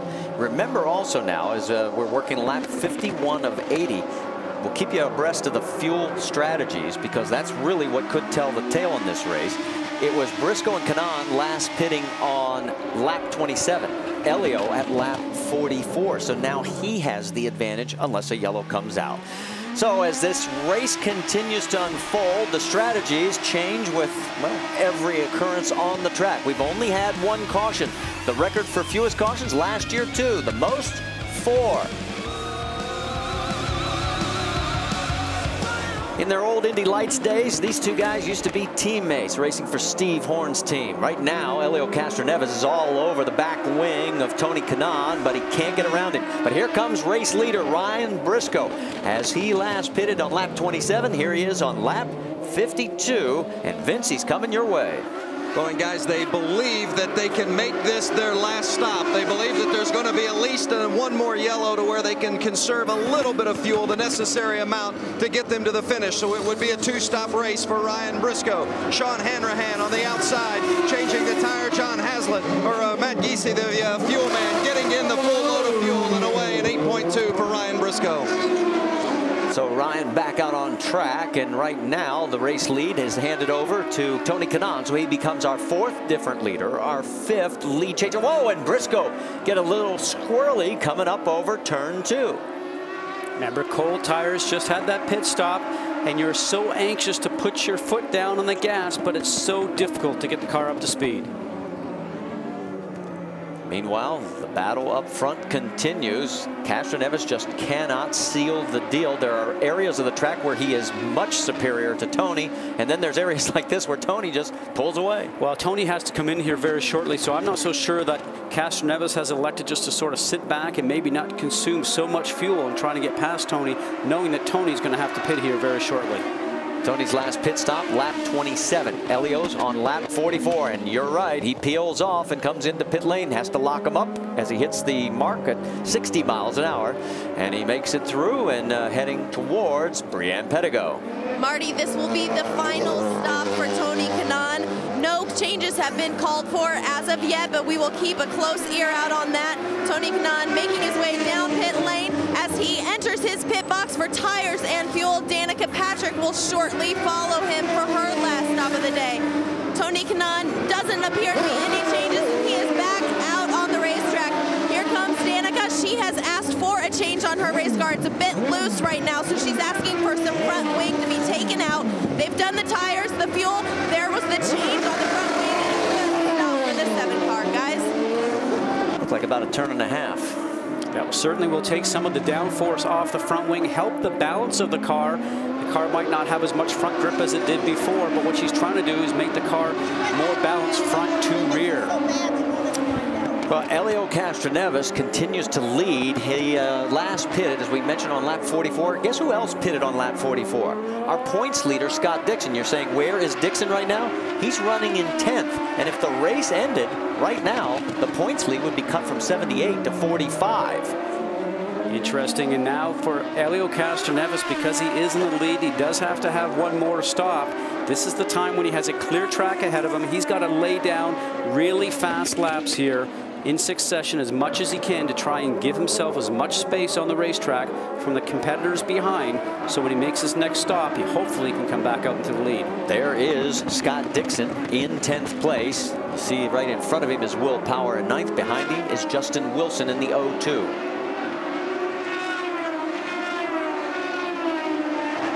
You know, I'm looking down the board, and as I look at where everybody is as far as their pit stops, I keep coming up with the car that is running in 5th place. Ryan Briscoe last pitted on lap 53. Everybody ahead of him has pitted earlier, and they're going to have to make one more stop. I think you're right. He's should have the opportunity, if all goes well, with, as Vince mentioned, just a bit more opportunity for yellow laps. He just might make it to the end. Well, we're going to find out as this drama continues to unfold, because it all could change with the drop of one yellow flag. There is your top 5 after 55 of 80 laps here at the IndyCar Grand Prix at Sonoma.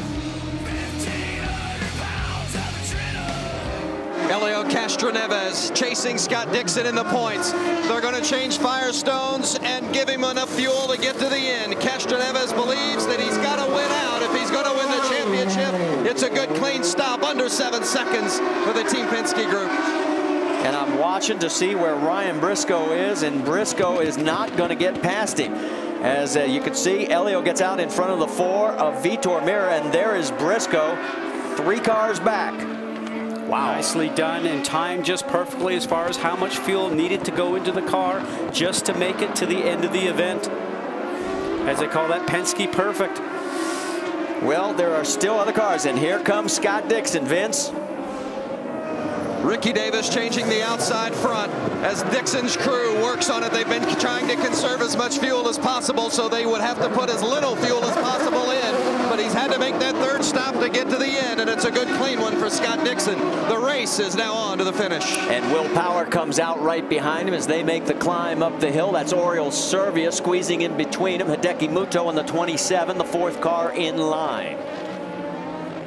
So this is now really starting to unfold with who has the capabilities. Wow, and look, Servia was almost on the top. Okay, let me bring out a point right now. Scott Dixon just did the exact same thing that Briscoe did to him previously, and he just did that to Oriol Servia. All right, we're getting word that Will Power is going to get a drive-through penalty, and this is the reason why we're on board. And we're being told it was the 3rd time that he did it, and he didn't come to a complete stop. And it's easier. It's easier. Spoken like a true driver. You hope nobody notices it. The problem is that chicane's right outside the IRL's window. Jack? Justin Wilson brings the McDonald's car in for service. No change in the front wing. They've solved their cushion condition, and he is off and away very quickly, guys. They didn't need to take a full load of fuel that time. Well, with us working lap 59 of 80, the load does not have to go all the way to the top as he does come back out on the track. We should point out EJ Viso is our race leader again, but he is going to have to make one more stop. His last pit was on lap number 36, and there is EJ. He's got a 5.8-second lead over Helio Castroneves, who can go the distance. Ryan Briscoe is 3rd. He can go the distance. Mario Dominguez in 4th, but he has to pit one more time. And there is the penalty as Will Power does come and does his penalty. And here comes our race leader, EJ Viso. So our 7th lead change is about to become 8. Jack? The DVSA team is ready. 60 miles an hour for EJ Viso. He's had trouble in the past hitting his marks. They practiced it, and he did it exactly the way they wanted. 4 new tires. Let's see how much fuel they take. They're trying to pack it in. They are indeed. And Viso is off and away, guys. And what it all means as he comes back out, Jack, is guess who's running 1-2 again? The Hollywood ending has a chance to unfold. Castroneves and Briscoe are 1st and 2nd. By 2.7 seconds, Helio leads Ryan another 3 seconds back to 3rd place. Last Wednesday, Team Penske loses a race transporter that had 2 primary cars set for this event. Right now, Helio Castroneves and Ryan Briscoe are 19 laps from going 1-2 and completing what could be a Hollywood ending here in Northern California. Let's talk about what's going to be coming up on the weekend for ESPN and ABC next week. Don't miss the NASCAR Nationwide Series, the Camping World 300 at California Saturday night. That's 9:45 right here on ESPN2. Then the Mac Tools U.S. Nationals qualifying on ESPN2 Sunday at 11:30 a.m. and 5 p.m. Eastern. We'll be back on ABC next Sunday at 3:30 Eastern for the Firestone IndyCar Grand Prix in Detroit.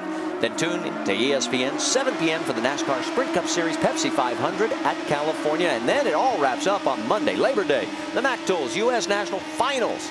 ESPN2, noon and 7 Eastern. And if that doesn't give you overload for sports on motorsports, don't know what'll do it. All right, let's talk about the points because this is what has happened. Dixon right now is not running anywhere near the front. He is in 14th position, folks. Elio is leading this race. If this holds station, 78 points gets cut to 41, and all of a sudden what we thought couldn't happen becomes a reality. Can you believe? Absolutely, and that's very surprising. Remember, Dixon won here last year and really expected him to be a little bit more competitive, not only here, Marty, but in all the road course races this year. Vince, what's the word on team orders from Team Penske? Well, I talked with Matt Janssen, who's the crew chief of the 6 car, Brian Briscoe. I asked him, did you meet before the race about the possibility of being in the 1-2 position? And he said, yes, we did. We understand how difficult it is to pass at this place. We don't want to take any chances down the stretch, 1-2. So whomever happens to be in the #1 spot, the #2 car is going to give them plenty of room. Right now, it's just the way Team Penske would like to see it in the championship chase, with Elio Castroneves sitting in that #1 spot and his teammate Ryan Briscoe protecting the back door. He's got a 5.1 second lead over Ryan Briscoe right there. Then it is another 3.3 seconds back to Tony Kanaan in 3rd. And then you got to go another 10 seconds back to Dan Weldon in 4th. Danica Patrick right now is running in 5th. What a turn of events this would be if this holds up. And who would have thought it last Wednesday when we got the news that they had the problem with the transporter? You thought this is just not going to work out for them. Well, Scott Dixon, as you see him right there, we talked to him earlier this weekend about the championship chase, and he says, whoa, it's not over yet. The position that we're in is obviously good. You know, I think it could have been better, you know, if you want to be picky, and especially, which, you know, I think I am on myself. You know, Watkins Glen was a bit of a disaster, and that could have been another 30 points right there. So, you know, I think 78 points is a sizable lead with 3 races to go, but still very achievable, and especially, you know, from a guy like Elio. So he's going to be extremely tough. You know, Sonoma, Detroit, you know, it's a Penske home race, and Chicago, I know they've been testing there. So, you know, it's definitely going to be tough to beat them at those 3 races. Well, and we mentioned this, 12 of 14 races, he has finished in the top 4. His worst finish was 22nd back in St. Petersburg with his only mechanical DNF this year. As you watch, this is continuing to unfold. Can he cut back into the top 10 and at least reduce the damage? 15 laps to go here at Infineon Raceway, and you're looking at Elio Castroneves trying to stop a 29 race streak without a win, and he is on his way. He has a 5.5 second lead over his teammate Ryan Briscoe. And what's coming up for us? Well, it's another road course on the schedule next week. We'll be back next Sunday at 3:30 Eastern on ABC for the Firestone IndyCar Grand Prix at Detroit. And you heard Scott Dixon before the break say, hey, that's a home track for Roger Penske's team. They'll want to perform well there. Well, they are performing miraculously well here. Take a look at our Firestone Lap Leaders, as we have had 4 different leaders, 8 lead changes here at this race, and Elio, well, looks like he's going to pick up the bonus points, the 3 bonus points for leading the most laps. Ka-ching, ka-ching. Exactly what he was after. Remember, we talked about before, this is a racetrack that Elio had not led laps at previously, so that's something a driver always looks at, you know, is leading laps at racetracks, race wins, and what have you. So that's something he gets to knock off his list. Well, we are close to the record for leaders and lead changes. We have 4 and 8. The most is 5, and the most changes 9 last year. Let's get you up to speed on the top 10. Let's start off with Vince Welch.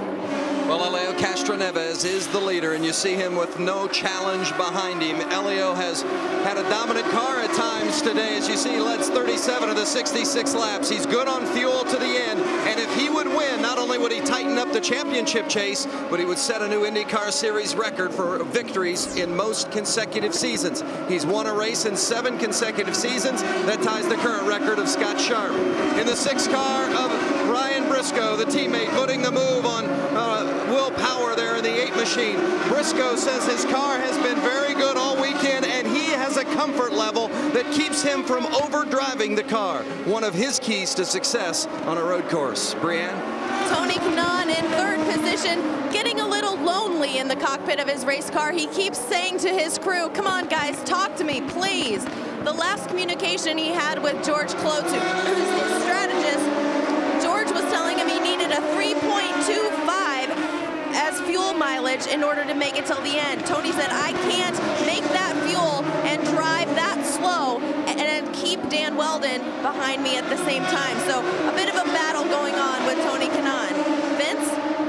Well, and speaking of Dan Weldon, Weldon is running fourth, and what a good finish that would be for Weldon if he could close the book on that here today. His average road course finish this season is 15th. He has not had the kind of season, even though he's third in points, that he would like to have. He believes he's a championship driver, and to be third, but really to be out of the mix, is not good enough for Dan Weldon, and quite frankly, not good enough for this Ganassi team. But Dan Weldon, he's got his contract up. Chip Ganassi told me earlier this weekend, we expect to have it done very soon. Brianne? In fifth place is Danica Patrick, and Vince, I think fifth place would be good enough today for Danica Patrick. Her crew, Kyle Moyer, continuing to cheer her on, saying just keep doing what you're doing. If Danica finishes fifth or even improves her position, it would be her best finish on a road or street course this year. Jack? Well, running in the sixth position is Bruno Junqueira, but Junqueira will have to pull onto pit road for a splash and go. There was a moment just about 5 laps ago where they had debated coming in to top off then. They elected not to. He is not going to be able to stretch it to the distance. Not the same, though, for your 7th place machine. E.J. Viso has completed his pit stops. They have made a little fuel, and they've allowed him to go to full rich right now, Brianne. Vitor Mira and the Panther team in 8th position. They had a fantastic race in Kentucky 2 weeks ago. They tried to capitalize on the momentum they'd had in Kentucky and carry that to Sonoma. That's exactly what they've done with this 8th place so far. So far, so good for Vitor. This would be a wonderful finish considering the rough week they've had. Jack? Remember early on, Graham Rahal took Justin Wilson's setup, his teammate, and they have been running a fuel conservation race. Rahal does not expect to pit anytime soon. In fact, he's going to go the distance. Remember a couple of weeks ago he ran that special helmet? Well, they're going to auction off the helmet to benefit the Hole in the Wall camp. You can still bid on it at www.flyinghorsefarms.org. Great. Buddy Rice has made an impressive move during this race. He qualified 22nd and has managed to move up to 10th position. Buddy hasn't had the best of results on road courses, although at Watkins Glen he finished 4th. And if you're going to compare 2 road courses, Watkins Glen, a lot like Sonoma with the elevation changes. So it's no wonder that Buddy Rice having some success here today. Vince? Well, and one of the biggest stories of the day is the fact that Scott Dixon, your series points leader, is running 14th. Dixon is not unhappy with his car. It has not been a bad day for that team. But when Ryan Briscoe pitted on lap 27, Briscoe came out of the pits and Dixon was on a hot run on the course. Dixon was not able to get by Briscoe. In fact, the Dixon team and Scott even complained that Briscoe chopped him down. It prohibited Dixon from getting through the traffic, and he was stuck back. That's been the big reason that Scott Dixon is running in the second 10 here today. But Mike Hall told me earlier today, their goal each day is to get the most out of today. Sometimes that's a win, sometimes it's not. But I can assure you, they don't feel like they've gotten the most out of today, running 14th. No, I think you're absolutely right there, Vince. And you heard the fact that Junqueira is going to have to pit, so that means through attrition, just there, the one stop, he could pick up one more spot without having to pass anyone on the racetrack. That would move him up to 13th. But that looks like, unless something drastically changes here in the last 10 laps, that might be the best that he is going to do today. All right, so here's the way it's unfolding. Helio Castroneves, if he can hold on to the lead, and Dixon stays back 13th or worse, we've got a championship again. 9 laps to go here at Infineon Raceway. You're looking at Helio Castroneves, who has been starving for a victory. 7 times this year he has finished second, and now he may be on the verge of ending the longest drought of his career. 29 races without a win, dating back to St. Petersburg last year. Now his lead over teammate Ryan Briscoe has been cut in half. It's down to about 2.8 seconds. And he sees in some traffic there, but don't know that Ryan's going to pose any threat of trying to take a stab at passing him with so few laps remaining and also the points at stake. Vince, what's the latest? Ryan Briscoe just got a message from Roger Penske. He said you've cut the lead in half, but you've got to make sure it's very clean if you'd want to make a move. If not, stay right where you are. I'm betting on staying right where he is. What do you think? Yeah, well, I think when the captain says it better be very clean and you know that your teammate's in a potential championship chase, I think the message there is stay in second place, protect your wingman. All right. We'll be back with the finish of this one because this is going to get interesting if this holds up in the points championship chase. The laps are winding down. This time by, it'll be 6 to go for Helio Castroneves as he has got a 2.6 second lead now over teammate Ryan Briscoe. You saw on side-by-side Mario Dominguez spin. That dropped him from 12th to 17th. Tough break for that team. But right now, all eyes are on Team Penske. After suffering a devastating transporter fire on Wednesday, everybody was just wondering how they would do to qualify for the race, let alone perform by going 1-2 in qualifying, and right now looking for a 1-2 finish. This truly is the Hollywood story that we were talking about at the pre-race. You couldn't make a movie like this. And there you see the captain, Roger Penske, on the right-hand side of the screen. And I think for a lot of teams, this would have been demoralizing. Get that phone call down in Miami. Helio Castroneves would receive the information. And there's Tim Cindric having a peek at what's going on. All those guys are doing a great job running the Penske program here today. But, you know, for anybody except Helio Castroneves, he probably just would, you know, just push it off. I mean, even the information that you passed along sometime around halfway, that the leader at halfway never wins this race, the leader at halfway never wins the championship, I'm not sure that he would let that bother him. And so far, it looks like he's going to snap that streak. Let's get a word with the camp and from the man himself, Vince. Well, and guys, as you noted, Roger Penske and Tim Cindric, the leaders of this organization, but both of them, as you heard Roger tell Jack Arute in the pre-race show, it's this team. You've talked to the drivers this week. They talk about the team, the crew guys that are so often not mentioned. They're the ones working the long hours to clean all the parts that were salvageable out of the burned hauler. They're the ones that have had to work the extra hours to get the backup cars ready to be race ready. The drivers will get the recognition. Roger Penske and Tim Cindric obviously are the leaders, but it's so many of these crew guys that are often overlooked and not recognized on telecasts and radio broadcasts. They are the ones that have really gotten it done this weekend, so this team is able to enjoy this moment. It is not over yet. We have about 4.5 laps to go, and I want to update you on Scott Dixon because remember we told you that Junqueira was going to have to pit. Well, he did, so he picked up one spot there. But also Scott has gotten around Hideki Muto and has moved from 14th now to 12th, and that still leaves the point difference if it ends this way at 43 instead of 78. A huge change in the points, and there you see Scott Dixon. And right in front of him is Buddy Rice. So that is for position. So he could pick up a few more points. And right now, I never thought we'd be saying this, but points are important for Dixon. Well, you know, it is. And Dixon said something in the interview that, you know, anything can happen. It just takes one small slip at Detroit to come out of a turn, get on the gas a little bit too quick, and have the back end of the car hit the wall and break the rear suspension or the half shaft, and your day is done. And you can see the difference here now, 43 points that he would walk away here with, and after the amount of lead that he had earlier on, this will wear on Scott Dixon this week. I mean, he'll be thinking about it on the way home tomorrow. He'll be thinking about it when he's exercising this week. He'll be thinking about it sitting at the dinner table. This is going to be on his mind all the way, including the drive up to Detroit. And then he'll just be happy to start work on Friday to get the car ready for the race. Well, we talked to Scott before the weekend, and he was talking about how everybody's already coming up and congratulating him on the championship. Here's what he had to say. The biggest thing to deal with is people saying, you know, congrats, you know, you're already the champion, good, you know, good year, you know, you know, it's already sewn up and things like that. I think dealing with that and saying, well, you know, we haven't, you know, we've got a sizable lead. but you know, it can definitely change pretty quick. And I think, you know, sort of trying to, you know, fob that off is a hard thing to do, because people are trying to congratulate you, and you're sort of like, well, no, you know, it's not going to work out like that.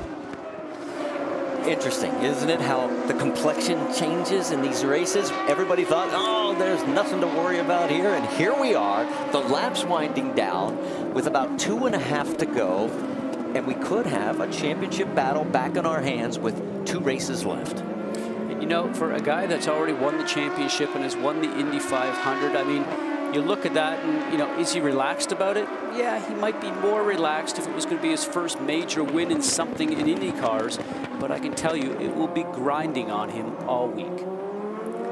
Well, right now, he has got just one target in front of him that he can hope to take over, and that would be 11th place of Buddy Rice right there in the 15 for Reinbold Racing. As he comes by the starters platform this time, we have 3 laps remaining, I think now is what they're officially saying. Yes, 3 laps to go. That's Hideki Muto in the 27. He is in contention for Rookie of the Year honors. In fact, pretty much has a lock on that. Let's check back in with our race leader, Helio Castroneves, because he's starting to run into some lap traffic. His lead is back up to 5.7 seconds. Now, remember what happened to Helio just 2 weeks ago at Kentucky? I mean, the frustration. Remember, he went into the final lap there, needing just enough fuel to hang on, and he didn't have it. Last corner of the last lap, he sputters, and Dixon takes the win, his 6th of the year. And we thought today, as Helio was wondering, what do I have to do? His 3rd straight 2nd place finish, 7th of the year. And we thought today we might be talking about possibility of clinching a championship if the roles were reversed. If it was Dixon leading and Helio 9th or worse, this race for the championship is over. You know, I'm sitting here, Marty, and trying to think back. Was it 29 races we were talking about that Helio's not won? That's 29 races he's not climbed a fence. Oh, get the fence ready, because he has just a couple more laps to go here at Infineon Raceway, as he's giving himself plenty of room, not taking any chance with the lap traffic of Jamie Comra. Comra running in 25th position. He is 2 laps down, and not a threat, I don't think, to do anything. Oh, and look at Will Power. And you were speculating, you thought he's having brake issues today. Because he had been through that area so many times previously, and I watched the way that he was driving into the turns, and certainly I believe that was his problem. Well, the white flag is out. You saw it fly. And for Helio Castroneves, he has to go just one more circuit of this 2.3-mile layout. You see that Will Power is well off the race line, so I think they'll keep that a local yellow since we're on the final lap. It won't make any difference. He's got a 5.5-second lead over Ryan Briscoe. This will be, if it holds up, the 9th time since 2001 at the Indy 500 that Team Penske is going to go 1-2. But none has the Hollywood storybook ending like this one has after the transporter fire earlier this week. We're so used to saying all season long that it's been Target Chip Ganassi that has really dominated and been able to take everything and put it their way. And now the tide has changed. It also will be the 2nd time this year that Team Penske has gone 1-2. If you remember, they did it back at Mid-Ohio, but it was Briscoe in front of Helio Castroneves. Through turns 9 and 9A, down through 10. Getting ready for a hard right-hander into 11. And oh, Ed Carpenter takes it off course on the final lap. It won't affect Helio Castroneves. He's going to pick up win number 13 and end the drought at 29. And make the championship chase a battle again.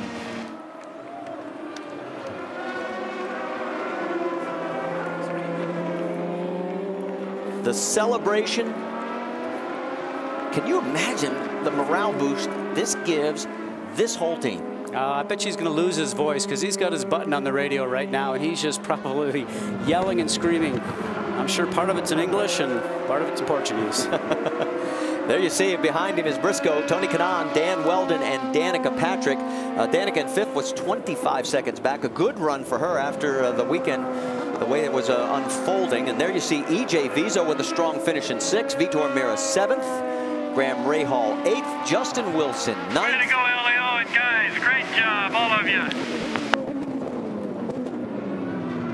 And there's Mario Marias, the 19-year-old, scoring a top 10 finish for Dale Coyne Racing. Buddy Rice 11th, Scott Dixon now 12th. So that means a 43-point margin as we head to the final 2 races and our next stop at Detroit. Let's check in with Vince. With Tim Cindric. Tim, seemed like a picture-perfect race today, but I know in the big picture it means so much more even than just one victory today. What does this mean for your team? Yeah, I mean, once again, it shows the determination this group has, and Elio and those guys. And it wasn't easy the way that yellow came out. You know, it was a bit of a mixed bag, but you know, fortunately, we were able to do mixed strategies and then play it out from there. But you know, we wouldn't have won this race if Elio hadn't have driven the wheels off of it there when he needed to. So you know, it's a testament to the organization, and you know, we'll keep going and see where we end up here at the end of the year. Tighten the championship race up considerably. How does that increase your chances to pull it off? I think our approach next weekend is the same. We go for broke because that's the only thing that's going to get us where we need to be. It's tightening up going to Penske's home track next week at Belle Isle. Well, we set a record for fewest cautions as Elio pulls into the congratulations of his team. We only had 1. The prior record was 2 last year. And Elio does snap the streak. He's the first pole sitter and the first leader at halfway to go on to win here at Infineon. And he's looking for a fence. He's got to find it. Look out, Spider-Man is on his way. It's not a big fence, but it's the one that he can get to with the fans. I think he's going to have Bruton build him a fence here somewhere. Look at this. He's in there. I don't know if they'll let him out. This is great. Somebody has given him a Portuguese flag. It's a good thing he's got the helmet on the way they're smacking him on top of the head. What a guy. Full of class, love his enthusiasm, and his ability to drive a race car does not slow down. He's not even slowing down for Vince to catch up to him. Vinny, you got your track shoes on, buddy? I'm trying to, Elio. He's getting the hugs and the celebration. And wow, what a victory and what timing for the win to tighten up the championship. Getting congratulations. What does this mean for you? It ends the drought and it also tightens the championship. Oh, boss, here we go, buddy. You're the man, eh? Woo! Thank you, boss. Okay, let me catch my breath here because I tell you, climb the fence isn't easy. Talk to this guy first. While he gets his helmet off, I'm going to talk with Roger because, Roger, this has been an incredible week for you guys as you face the adversity. What does it say about your team to accomplish what you've accomplished here today? Well, I'll tell you, it's the fraternity pulled together with us, helping us get all back together here this week. And, you know, all these guys, you know, these are racers. You know, this is a great group of guys. It's all about people, and Elio and Briscoe, they really did the job today. And we got tough competition out there. Elio wanted to get that win, and wow, what to do it under adversity we had this week. But I just want to thank everybody who called us, helped us over the last several days. Roger, congratulations on the win. Let's turn now to Elio as he gives a celebratory hug to the man who calls his strategy, Tim Cindric. And this is a pair that has been together through thick and thin, and there's been some of the thin of late. 29 races in a row that you had not won, Elio, as he slips on that Indy 500 championship ring. The hug from Ron Masuski, his engineer. A little excited. Are you kidding? Are you kidding, man? I'm fine. I'm looking for this week for so long, and let me tell you, I want to thank so much, obviously, those guys. They've been working 24/7. You don't understand. I mean, our cars got on fire, burned, and we lost a lot of things, and those guys were like, back to Charlotte, come back. I mean, what a great team effort. Everyone, every single guy from NASCAR, from LMS, you know, from everyone. I mean, those guys are tight together. That's why this team is, it is what it is. I mean, oh my goodness. And then they keep telling me, push, push, push. I'm like, all right, baby, let's keep pushing this thing because it was hard. It was really hard, I tell you that, but it was fun, a lot of fun. You win the race, but even more importantly in the big picture, you close the gap in the championship. How does this increase your confidence in regards to the championship chase? Oh my God, this is awesome. I mean, that's what we're looking for. We've been close so many times. Finally, for a moment there, I was like, man, this is not going to happen again. I mean, this is amazing. But we never lost faith. TC keeps telling me on the radio, push, push. And I'm like, all right, I'll do it. But again, I mean, this is great for Detroit. Detroit's a great track. It brings me great memory from winning my first race. You're obviously frustrated. Hey, it's a great momentum. Let's carry on. Woo-hoo-hoo! Elio Castroneves and Team Penske looking to carry on next week to Belle Isle. And the reference to TC, of course, Tim Cindric, as Tim is president of Penske Motorsports. As the congratulations will go well into the evening. As we head to break, let's take you back to the moment where he crosses the line and listen to the radio.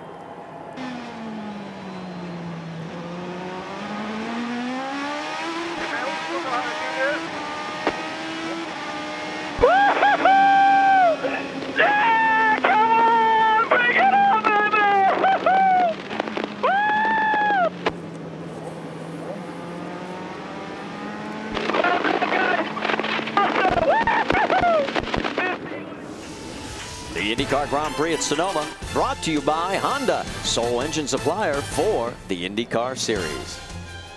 Back here at Infineon Raceway as the celebration will continue well into the night for Team Penske, and a spectacular win by Elio Castroneves after a devastating transporter loss. And there he is. We're going to talk about next weekend on ESPN and ABC because, of course, we've got the NASCAR Nationwide Series, Camping World 300 at California. You'll see that Saturday night at 9:45 p.m. Eastern here on ESPN2.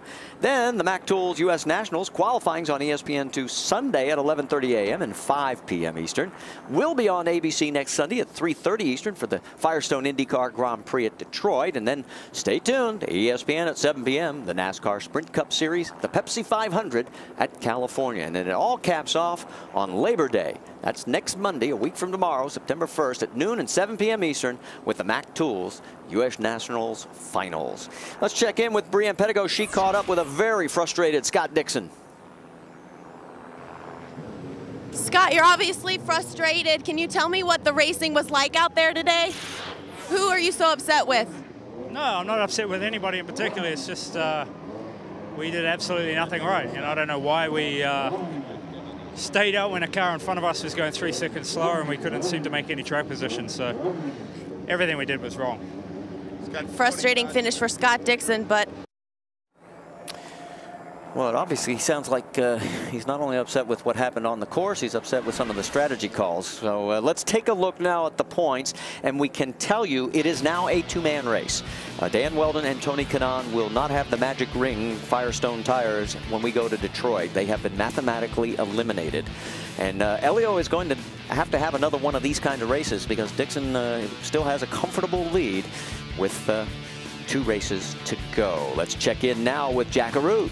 Ryan Briscoe ends the Penske sweep. First to your teammate, second to you, Ryan. Tony, second time, changed around a little bit, but tell me a little bit about what went through your mind as a driver when you got the call on Wednesday that your primary car and your teammate's primary car were burned to the ground. Oh, unbelievable. You know, it's I'd kind of been through it a little bit with my manager, Wayne Taylor, with Wayne Taylor Racing. Their semi-trailer burned down this year, so you know, I was just shocked, and the first question was, are we going to be able to race this weekend? And Tim said, yeah, absolutely no problem. We'll do whatever we need to do, and what a reward for the guys. I mean, they just worked so hard this week, and to get the sweep, 1-2 finish, you know, it all goes to them. I mean, they just worked their butts off, so really happy for the team. Let's talk a little bit about the pit strategy. You came in, and when you came back out, there seemed to be maybe a little tete-a-tete, so to speak, with Scott Dixon. How do you see it from your standpoint?